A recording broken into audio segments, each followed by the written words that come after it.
Sindaco, tra i problemi attuali che il Comune si trova a dover disinnescare c'è anche la questione grandi navi, come state agendo?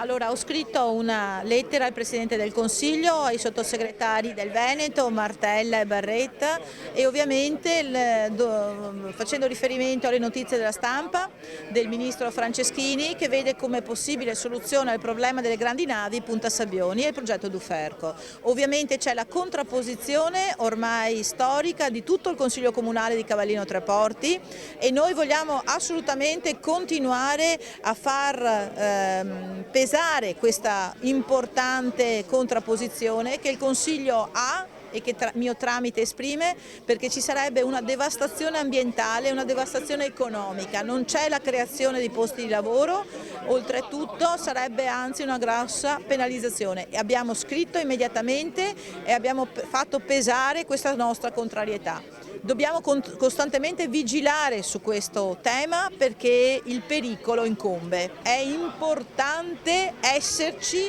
ed essere tempestivi. Non state portando avanti questa battaglia da soli, ma anche con le associazioni ambientaliste, quindi. Assolutamente, le associazioni ambientaliste del nostro territorio sono con noi e noi siamo con loro per contrastare questo pericolo.